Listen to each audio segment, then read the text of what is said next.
nó vụt lé mẹ à. Hello, rất nhiều cái này là lâu mà chú với như đi sống thị Paris anh nhớ January 2022 và với như TT Motors giải phóng tên ESD bike car loan program anh này đó na chú mi program mà luôn cái mà này mình không phải lâu mà và thấy khác cái chuan kan sei ve na ke ma hi videographer kan ta dawa tan hian advertisement TV advertisement ka siam twin ta chu mi ko tang deuh liu jon ne voi bo hian in som ni chuan yesi bike car po tu mu cha kom to hom na ai thalak ra tu ne ta ha kan en be chok to ka ta ka la mu sin ni lo ke ma se chu ka mu cha to khop me a với hiền program mà tên chủ hiền cảnh gì người tăng tập trung cảnh tân sửa có ấy gì sa cái mà lệ làm sao hả tân sửa có vừa những học một cái gì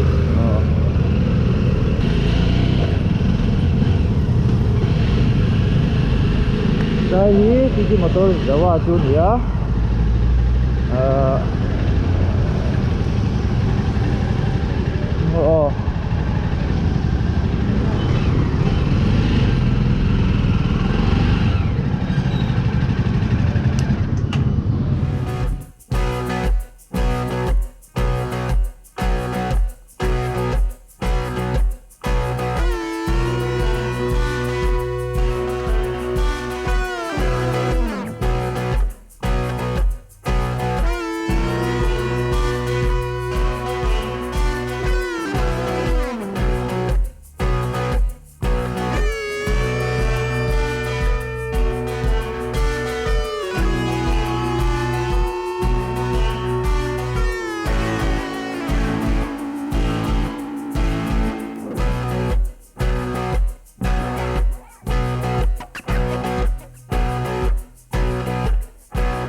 quý thứ tụi ka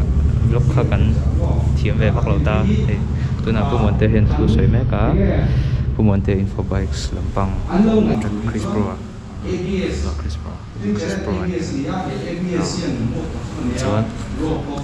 he visa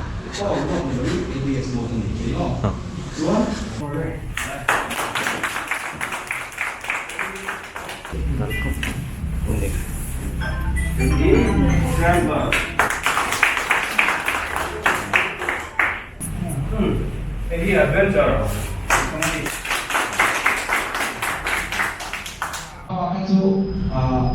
làm bằng hiền bài câu chú đã tỏa anh về tổ này thì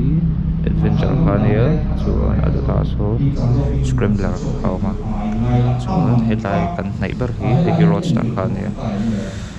mỗi lần còn này tụi nó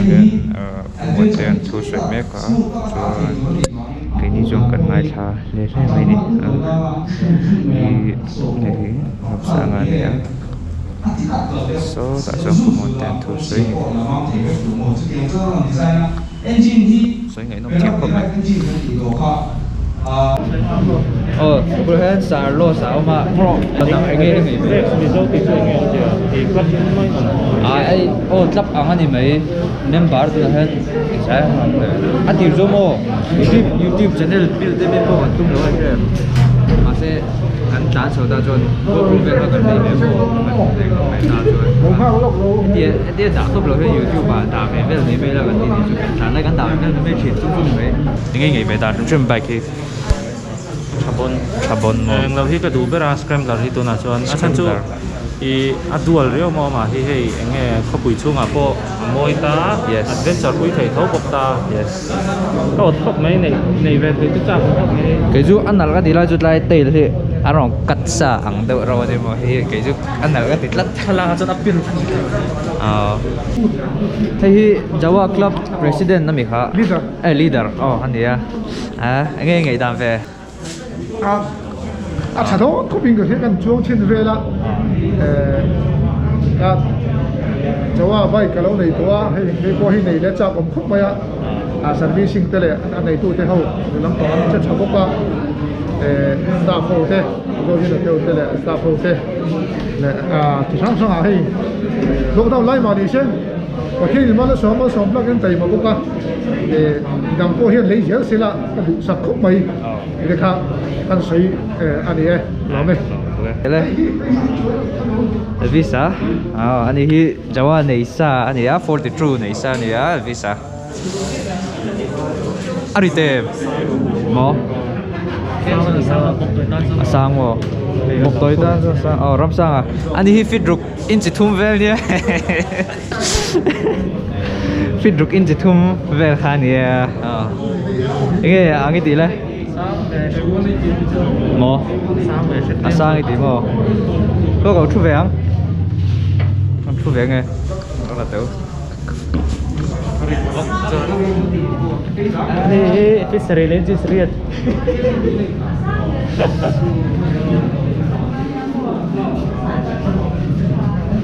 ESD Roadster ni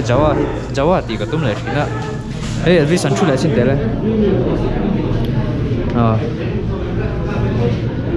Jawa ne khan ayang sản trong về lắm Sản xuất trên nặng răng, mà sẽ handling hết lắm. handling về kha không có chú anh nói về chú component chứ chú Java ami kha là trâu mà ang hay đây bên này lằng tới 42 mình hay ang engine po hi inang khóc mấy rap sang fit group engine thum mà mình kha chú lệ đó này CB350 này mà sản trong mà mà kim mà hiểu rộng mấy thầy hiểm rộng hay mình đâu thì à nè nó con này cô ta tụi nó nó xíu nè mình kia là lên bụi rốt về là thề lẽ vang mà hay chứ có bữa là em cũng muốn thế mà anh nghe chúng nó ESD anh cho anh nghe về đàn đấy chả đông không mấy chân chú Jawa fanin Jawa hoa fanin perak khát chặt pin lúc đó mà kami engine drive vết khăn ta chuan model sang hi kan soi dong fanin intended purpose thì mega road star pha sang scrambler sang adventure sang khát tiền fanin state of the non thì dang lam khát sa tia mel ringot dang lam lo ta apo dan de power pack so zong power pack so na RPM thengin dang lam vek ta tiang zong fanin Jawa hi Jawa thì mấy là Jawa thôi là ni ai mo cái ta dùng cái từ khẩu hình là ni ta Jawa unau pa brand đang anh mấy ta gì cái đó cho nên xem thì tôi point nằm cái tàu ta classic legends rất nhiều mình ta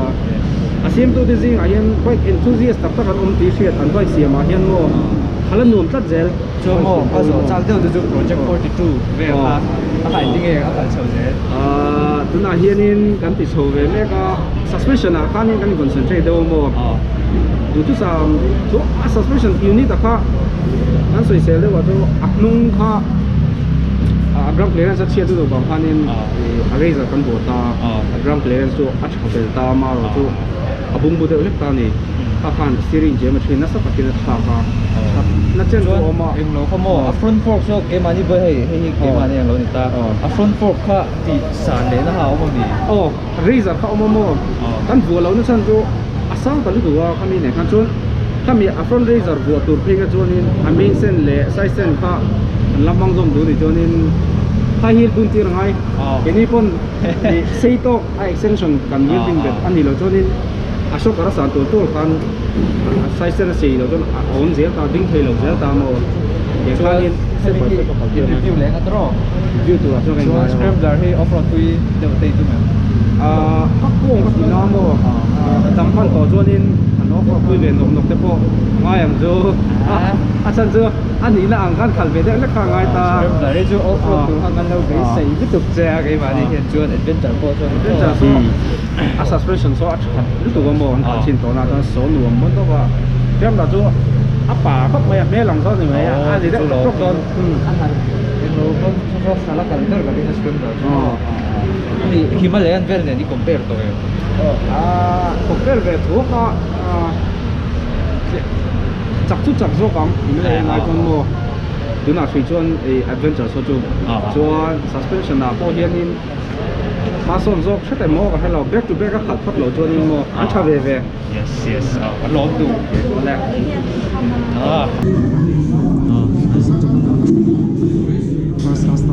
first customer scrambler đây này nal khop mai đây spin buyer liền chút đây để vào này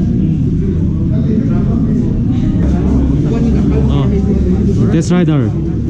nè ha in mẹ khop mai ha Bị đá là liền. hả Cái tí chuột thấy không đi. nhớ Thế là đá lại xem. Cái chú chả biết xí rõ.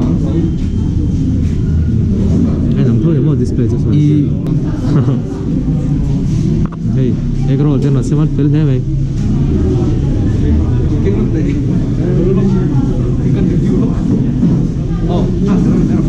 Nữa là nó chuột xí nào. Cái chú sang đâu cái này. Cái mà hi fit sari in chỉ rụng ra cái này. cái sợi lên chỉ rụt tam para san chon in ngày to thiam mấy ang san dan chuma Tu phải lẹng. Lốc. VIP nít tất. Vis nang nghe nal tiber. nal tiba là sai tu là Nghe nal tiber là gì ngà. Scrambler me. barbang nal kapila Ram sa lang. Idu ber kol don ta la. Scrambler ni le me tro. Scrambler kan du ve nga ra. Hi Roadster ania. Amwan. Hi nang ti IFM. Mà tiếng nghe cái rộ tour ber chân in khát ý trong khá tuôn video tan cho你们啊clear to te mình lo anh về cho vàng cần lo mà mình chân nín lo anh nỉ chuan subscribe về lo lâu la khá trong khá 你们 thanks for watching bye